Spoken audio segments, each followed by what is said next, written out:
But then the craziest thing about your deck is that another player in the tournament literally just copied it card for card and then went and did the same thing as you. So what, like, how does that kind of feel? Like, I mean, it's like the greatest form of flattery, right? Like, it's just like, yeah, like I did all the work. Thank you for turning the homework in and getting the A. Like, like And I have never been a fan of being at the mercy of my deck and not being in the control of my deck. You know what I mean? So once I started testing out a little bit of green yellow, and I was doing this a bit the set champs before, I started to realize that there was definitely a game plan with this deck that you could have for every matchup that you go into. All right, let's bring him into the stage. Welcome, sir. How are you doing? Doing well. Hey, thanks for having me on, guys. I was very excited to hop onto this thing. Driving home from work, stuck in California traffic. Has to be fun. Yeah, that was actually the more fun about setting this up was knowing that both of our guests were on the West Coast. I was just like, we're just gonna make it work. All right, we're gonna figure it out. We made the time lapse work. It's okay.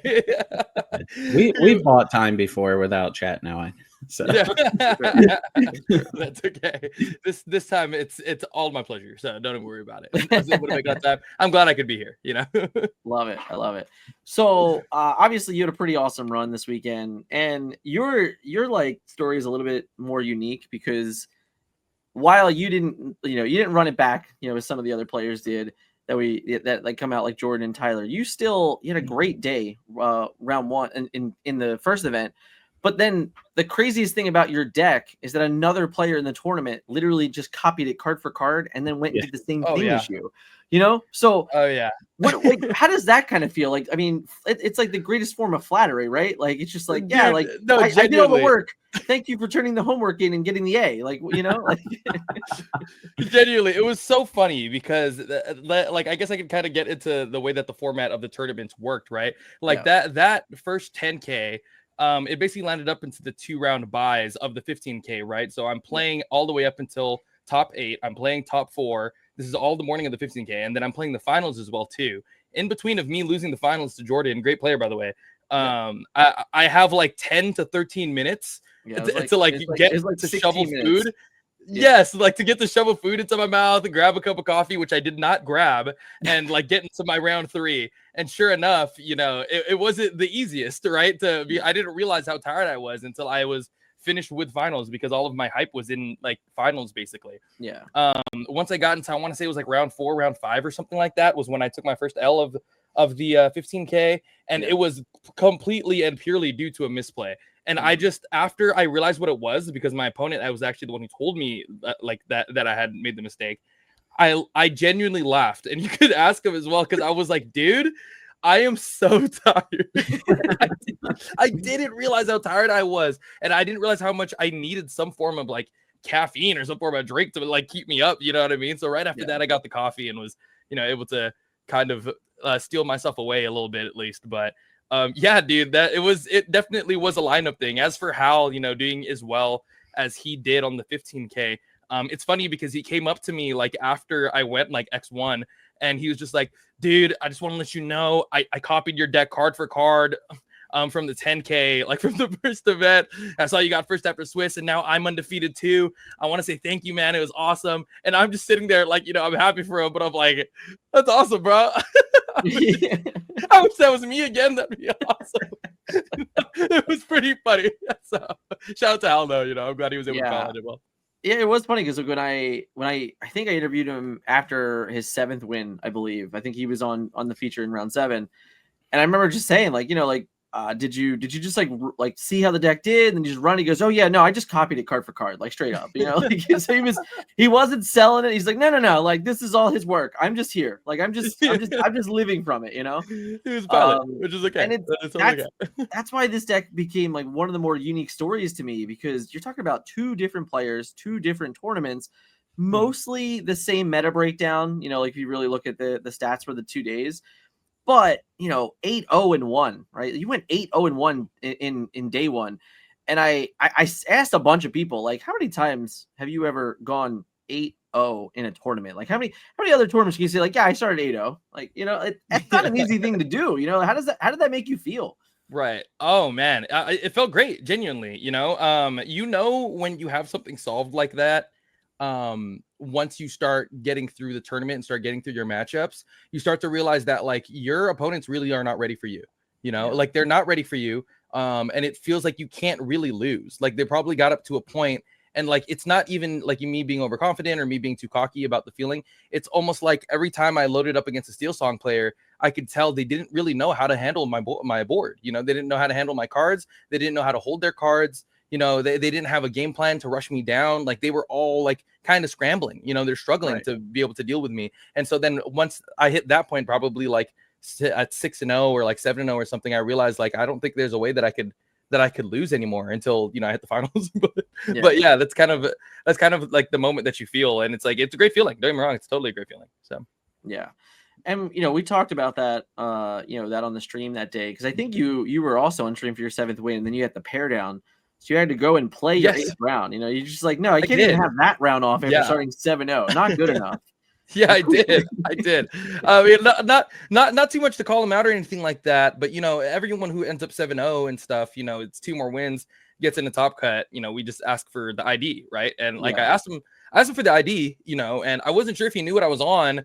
And I'm like just thinking in my head, like, I think you want this ID, you know? And he's sure enough, he goes, nah, I can't afford it. We have to play. And I'm like, are you all right? And I beat him extremely fast. And I'm just like, he's like, yeah, man, if I won that one, like we probably both would have ended up in the same like place, like on the bracket, still in top 8. And I was like, I feel like you would have had a better chance if you just ID'd with me and then played the next guy.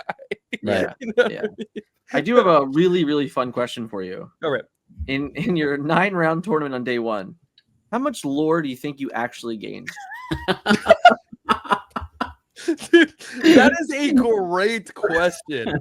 Oh man, that is a great question. I think I did end up hitting 20 lore for most of my matches. Don't get me wrong. I didn't see any. Like not one. Don't get me wrong. There are a lot of matches where people were picking up their cards, or a lot of games, I should say, where people were just picking up the cards the second the Under the Sea resolved. But there were a lot of players who, because the way that the deck works, it's like you kind of have to let your opponent get to 17 and even sometimes 18. You have to let them get to that point. And a lot of the times, once they get under the seed, they look at their lore and it's like, oh, I'm at 17, I can still play. So a lot of the times they're still trying, you know, they're still trying to play, especially in some of those like higher pressure matches. Like a lot of them are thinking like, oh man, I think I can still make it. I just got top like this and stick it. And they don't realize like the writing's on the wall. Like once the Under the Sea resolved and I bounced back my aerial once, like I'm probably always going to see a song to remove your cards, you know? So it's I can very easily compare it to when I was playing Bend to My Will, like in set 6. I'm like, you do the thing and you're like, the game is over, but your opponents don't accept it. And it just it adds that much more time to every game and every round. You're like, come on, man, like you can't win. Like just you can't win, you know. I call it the Lorcana thing. I feel like there's a lot of Lorcana players who have a lot of tenacity there. They don't want to pick up their cards. You know, they see that the lore is right there. I think it has to do with the fact that the game is a race. So they see that they could still make it. They're like still trying to play, which is sweet. They're like Sisyphus trying to push the boulder up the hill. And it's always going to roll back. It keeps rolling back down, and they just keep wanting to try. They're like, please, I can make this, I promise. It's only 3 lore. I can totally do it. It's like you're never going to hold a card. I promise. Oh, it's so true, though. But yeah, I thought it was really comical because I remember specifically your 1 round on stream. I'm like, all right, you know, I think it was like an aggro mirror or something the round before. And I was like, oh, we got a discard mirror. We'll be all right. This will be a nice, like, you know, nice round or whatever. And then you were done game 1 in like 6 turns. And I was like, what just happened? Like what? I was like, okay. And I look over, of course, I'm noticing the score is like 4-0. Like, you didn't even get a lure. His brother's like, I'm out. And then like, the same thing kind of happened the next game. And I was like, wow. I was like, okay, we got an hour to fill production, so let's figure it out. Shout out that guy. That was Vo, I believe was his name. Vo. He's a big friend of the channel. Actually, Vo's awesome. Sweet. Yeah, he knew the writing on the wall. He wasn't one of the Lorcana players who didn't see the writing on the wall. No. The second he saw that he was getting under the sea and he didn't think he could make it back, he definitely picked up his cards very fast. But it was one of those where we're just like, wow, I can't believe that. But, you know, that's the deck, right? And I guess, like, talk to me again, you know, we talked about it on stream, but that was, you know, we got some more new viewers here that are going to come in and watch this for sure later on YouTube and stuff like that. So Why this deck for that event? Yeah, so I mean, there was a lot of testing leading up to it with obviously the quote unquote meta decks. So I mean, I thought yellow steel and green steel were always going to be like decent options at least. But my issue with those decks is, especially green steel, which is the one I was leaning more towards, was sometimes it's just not enough. There's a lot of situations where you end up with green steel where it feels like you don't have that song to finish them off, or you don't have that extra body or that extra lore to be able to finish off rushing them down, or you don't have that extra discard to be able to finish off the red blue player. You know what I mean? Whereas when you play Steel Song, don't get me wrong, like the deck is very strong and it can get you all kinds of wins. A lot of the times it feels like you're at the mercy of your deck, especially when you're playing the wheel version. And I have never been a fan of being at the mercy of my deck and not being in the control of my deck. You know what I mean? Sure. So once I started testing out a little bit of green yellow, and I was doing this a bit the set champs before, I started to realize that there was definitely a game plan with this deck that you could have for every matchup that you go into. And I think that's what really, really turned me on to the deck was I feel like the most important thing about preparing for a tournament, and I've been preparing for tournaments for a long time, like from other past card games. You know, it's not like your deck isn't as important as your game plan versus the decks that you're playing against. So if you can bring a deck in and you have a game plan versus every matchup that you could imagine seeing, then you have a very high chance or high likeliness of, you know, being able to do well in that event. And that's how I felt with this deck. It felt like I genuinely could beat anything that I sat across as long as the cards permitted. And that was probably ended up being the best choice. Not only that, this card's nice. Under the Sea's nice. Diablo's great. You know, a lot of these cards are fun to play with on my end, at least. Maybe not on their end, but on my end, it feels great. So. Yeah. I remember asking you, you know, talking about like as rotations coming up, and I was like, yeah, you know, like how do you feel? And you're like, oh no, it's terrible. Like my whole deck is from set 4. Like, what am I gonna do? Yeah, literally. You're losing every card, man. Every week then that goes by, just know that you're this much closer to having to cope with all of this. So. just fly to Japan. I know, I'm this close. I'm about to be an Infinity player only this week. There might be a couple of you guys out there. It's all right. Don't feel bad. Right. I think one good thing is I feel like I think they announced that the Fabled set was going to be like how many like reprints, like 50% reprints or something like that. I think it's going to be close to like 70%. Yeah, a decent amount. Yeah. So I'm hoping to keep some of the simpler stuff like Sudden Chill. You know. Yep. No, like like the most innocent thing. It's fine. I just one discard card. I mean, I'm not asking for John, Diablo, Ursula. You know. Yeah, no. You are asking. You're just not saying it right now. I'm not asking yet. I'm praying in my dreams. Yeah. That's what I'm doing behind closed doors. Just like sending messages to Steve Warner, like, "Hey, can you just like not do this? That'd be cool. Thanks, bro. Yeah, all right. Please let me keep at least something. Like, at least Dre, a little bit of green. What's up, bud? Dre, I want to say I love how personal, how disarming you are, by the way, because on stream, you're stone cold. Like I would have been afraid to sit across from you. Like half the games I saw you walking around, you had the hood up and everything, and it was just like, I'm here to ruin you. You will, yeah, you'll remember. Okay, you think you have forgotten me? You think you've forgotten me? Yeah. I also appreciated. Forget about Dre. I was gonna say I also appreciated how many times I got to say, "Oh, you thought you forgot about Dre." Yeah, dude, that's literally my theme song. I tell my friends all the time, like if I was in a boxing match or something like that, I'm on one end of the corner. You know, I want my entry to be playing that Dr. Dre song. It has to be playing that song. Absolutely, that's all that was going through my head as I was watching you make your opponents just, like we said, just concede. Like you weren't even winning the game technically. Yeah. It was crazy, honestly. Like the finals match. It was like the last thing that we did, right? So we Dick and I commentated over the finals match. And I just remember sitting there watching the game. Like even though you lost in the finals, you could tell that match was like super winnable. And it might have been one of the times on the weekend that your deck just like did not cooperate. You sat there for like 3 or 4 turns and you're just like, just give me the Undersea. Just give me the Lady Tremaine. Like, just give me like literally any card that I'm not deck. like, you know, and it's like half your deck you just like won on the spot. Yeah. And every time you drew, we're like, and it's still not. Because that was the other thing. So for us, like obviously you guys were playing alongside the main event. So while that was going on, I didn't watch any of your games. I knew the outcome. So even as we were commentating, I'm like, we're watching game 2, and I'm just like, I don't even know if he wins this game. He might win this game. I don't even know, So Yeah. it was still cool for us because like we knew the outcome, but we didn't know like the story and how it got there. But it was like one of those back and forth games where I think that he had your number by a little bit, mostly because the hidden coves. Like we've seen versions of your deck with hidden cove in the past, and I think that was like a pretty crucial thing that you can never get rid of it, and like it just played this like weird awkward role. So now with the chances of like Jordan's deck coming out a little bit more and like that type of concept, what type of changes are you considering going into set champs with this deck?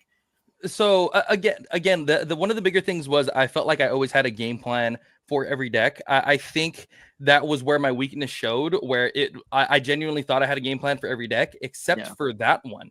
Right? It's like the discard one I was a little iffy on because I knew, and I talked about this with my team before I went into the game itself.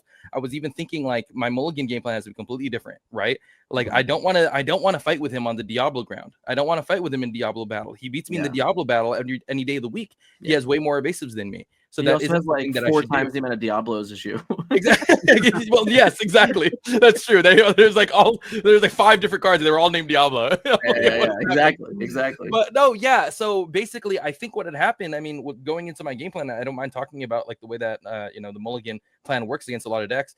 I think versus that deck specifically, I was supposed to throw away Diablo. Like the way I think I misplayed at mulligan both games, and it's really hard to go up. On stage, you have, a play draw advantage. You get to choose to go first. You open up your 7 and you see Diablo 1 and Diablo 3 and tell it no. That was the problem. The problem was I saw both games. And so it's funny because you say it's like my deck was letting me down. No, it was me getting betrayed. I was believing that the Diablo was going to lead me to victory. I'm like, man, I'm going first. It's going to take a second to hit the pan. You know what I mean? Like I'm pretty sure I can work with this shift line Diablo, but both games he dealt with it like it was nothing. You know what I mean? And so that was me betraying myself in a sense where it's like, I shouldn't be mulliganing for the Diablo shift line in that matchup at all. But man, saying that in your mind and doing it in practice, especially on stage, 2 completely different things. So I think that's where I messed up. I should just be looking for under the sea line, honestly. So I mean, it's arguably the best opening in Disney Lorcana. Like, it's so to say like, oh, I'm not supposed to do the thing. That takes a lot of restraint. So I can't fault you in any way for that. I think I could have had a win if if I did have that restraint though. But I mean, we live and we learn, and I think just GP in general, that might be the game plan moving forward. Like I think versus the GP decks, the Diablos just aren't really the move because you don't really want to see them versus most of the purple cards. The Pan deals with it, the Genie deals with it, and the Elsa deals with it, right? It's like you just kind of want to put down your ward characters, maybe throw a Lewis to hit a Genie if they're getting too scary, and then like try to get to that under the sea as fast as you can, and maybe discard them out while you're going on the way. So I believe that might be the game plan. It's not too much of a change within the main deck itself, really. It's more of a change with the meta going into that matchup. That's how I feel about it. So. I love it. I think the number 1 card that everyone continuously asked about was Lady Tremaine. Tell me how much you love that card in this deck, because you made me remember how much fun the card truly can be. Oh, dude, the blender. He's so nice. This is a really funny story. So the Lady Tremaine was part of the set champs from last season where I was playing and testing, just the green yellow deck in general.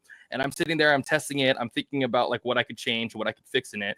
And me and my friend Rob from Red Saber Games, shout out Rob, he goes, all right, hear me out. This might be a little too cute, but what do you think about Lady Tremaine? And I was like, what do I think about Lady Tremaine? And he goes, yeah, like you can sing, we don't talk about Bruno through it, and then you can bounce it back and you replay it and add back a different action. Mm-hmm. It might be too cute. And I go, let's try it. Dude, the rest is history. Ever since I put it in, like even the set champs that I played, like, oh man, the people in my local area, they'll tell you, the Tremaine is always insane. It's one of my favorite cards for sure in the deck. Just being able to abuse it over and over again. It's just, and it really helps with the late game versus the half shark deck, because a lot of the times you need to have something to be able to keep up with that half shark. That's one thing that they will get on top of you. Rather than just hitting you with the sweepers. Sometimes when they top deck half shark and just put it out, it's very hard to deal with for a deck because Hita Under the Sea doesn't get rid of it. You know what I mean? And not even painting the roses, you know, there's a lot of stuff that does not get rid of it. So the Tremaine makes it so that you always have an answer to that half shark. Once you get that set up and you have that Bruno down, now you're not scared of the half shark anymore. Just coming down to be able to freeze you from trying to go sideways. So smart. Yeah, you made my job really easy this weekend. Like I said, Tyler. So I appreciate that so much. Great. And like funny enough, I was trying this deck out a lot pre-Hiram ban. I was having a lot of trouble with Amethyst Steel with Pete. Once I got Pete locked for 5 turns in a row, I just threw the deck. But I was actually playing Be Our Guest over painting because with Hiram, I desperately needed the draw engine online as soon as possible. And I mentioned that on stream. And then your painting looked phenomenal. And I said, that's why I'm sitting here and he's sitting there. You were definitely a part of my highlight reel. How important was painting and how important was Lewis? Because Lewis was another card that I think the card's phenomenal. I swear every time it was on camera from maybe 8 different players, it was rough. It looked rough. So how did you feel playing it? I have to double down on that. There was very few moments where I'm like, yeah, Lewis is the card. And I'm a big fan. I actually like Lewis a bunch. I think Lewis is going to be pretty crucial in rotation. You know, when you really start looking at that player pool or that card pool, I think that it was interesting to see you so invested in, and you weren't the only player on stream that were playing like an Emerald control deck that was invested in this card. So I guess that's a great one, but start with paint, you know. Just, you know. Yeah. Painting is super nice because not only obviously does it turn on your Under the Sea, right? You want to use it on cards like Pete that are already sideways, or just like 3 attackers that are already sideways. You want to make sure you use it on those cards. Obviously it gets you a draw card, and what's important is when Muses is out, right? A lot of those cards, it ends up becoming a pseudo removal, right? Because a lot of their cards, usually if it's a 3 attacker or 2 attacker, you can just target it, boom, draw a card, bounce it back, just in case if you don't want to lose the game, right? So this card gets 200 times better when Muses is out. That's what's important, right? It's not so much this resolves with Under the Sea. It's more that it's a card that's letting you draw while at the same time letting you remove a card. It becomes Let the Storm Rage On, basically, once the Muses is on the board. I mean, obviously, it's putting it back into their hand, but your deck wants cards back in their hand. You know, if they're putting cards on the field, it's worse for you than it is for them being in their hand. You know, you want the cards in their hand, right? Because it's easier to resolve a You Have Forgotten Me than it is to resolve an Under the Sea. So yeah, just making sure that, you know, the Muses is very abusable. That's what makes painting so good. And just those lower cost songs in general. Like sometimes I would even play a Bare Necessities for nothing just because I needed to be able to bounce something back, like an Aerial or like, you know, one of their cards. You have to have that kind of flexibility. Before we touch on Lewis, did you ever paint your own chip? I never painted my own chip. No, I don't think I had to do that. I definitely have painted my own Aerial just to be able to draw, just be able to bounce it back and get my effect off. And I've painted my own Kita.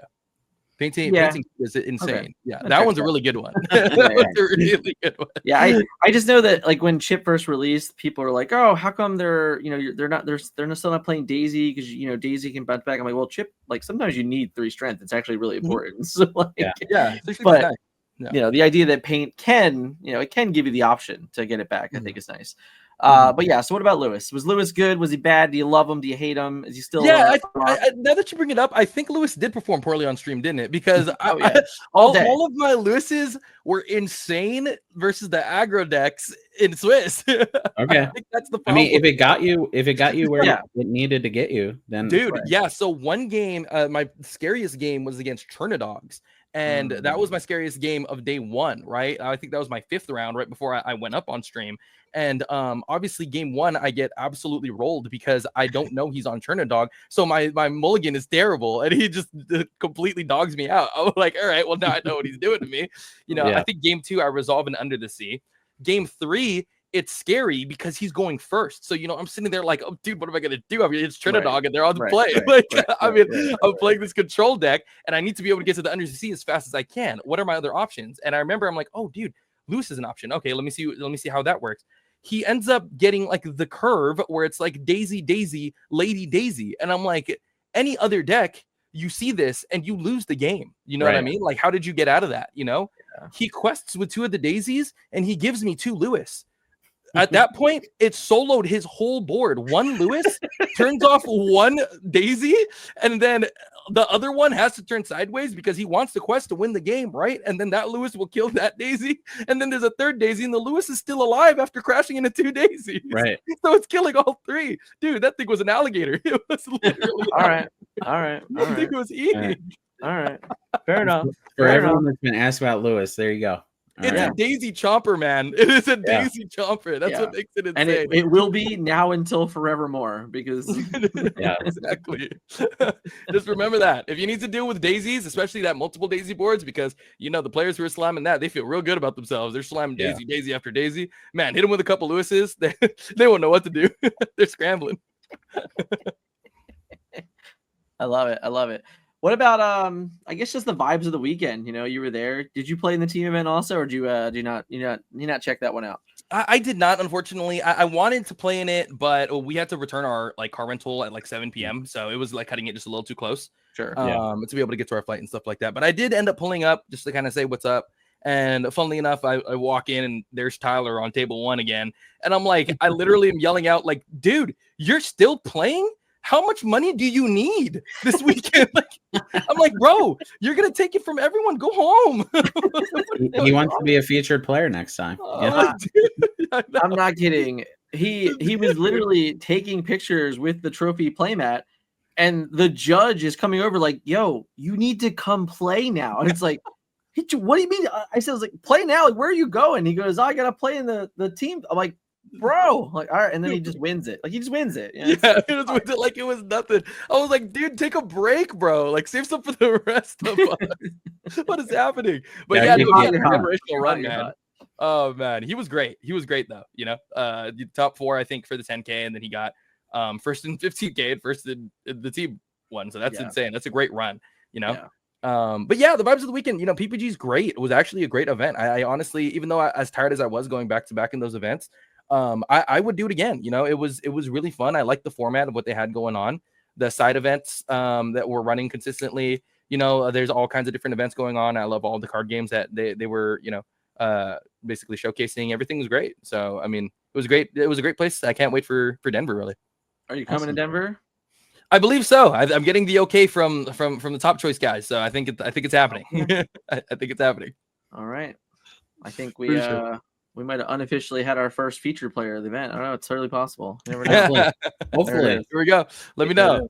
It's really easy to talk about you, so I hope I'm glad you guys had a good time. And I will say, to your point earlier of me walking around and looking like I'm all business and stuff.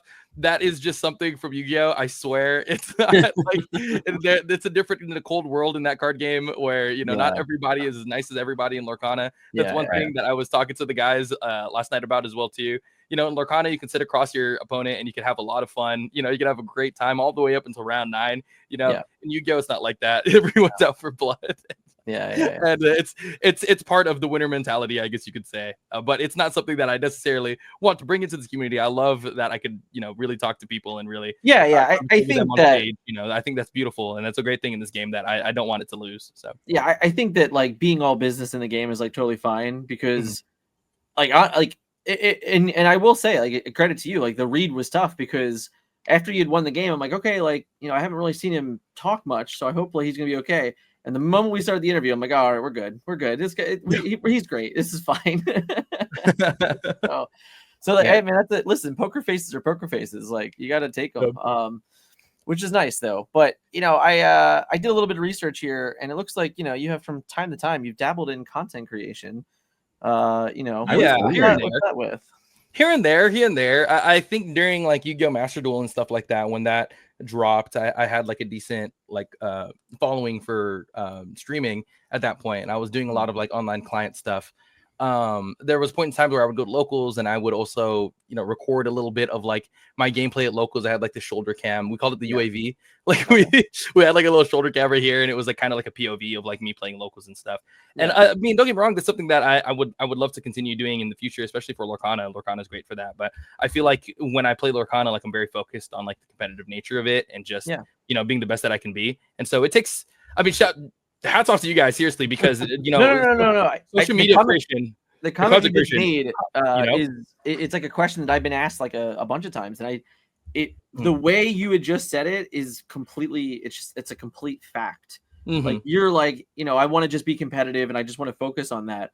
And it is very difficult. It's hard to do at the same time. It's hard. I've tried so many times. And it's just not it. There's a different level of commitment that you need to have when it comes to playing at the highest level that you can. And then there's another level of commitment that you have to being a very good content creator and being great at social media. It's a job in itself. And I respect it 100%, like to the ends. I see the amount of work that you guys do. So genuinely hats off to you guys for the work that you guys do, because seriously, like a lot of social media guys, they put their competitive skill on the back burner when they're appeasing the crowd over and over and over again, so it is what it is. It's not something that I was able to do for myself, I think, in Lorcana, but I'm waiting for an online client. That's what I'm waiting for. I'm waiting for Ravensburger to hit us with an online client, and then maybe you'll see me a little bit more on the YouTube stuff, on the Twitch stuff. So yeah, I think you and a couple thousand other people probably agree. So 100%. Right.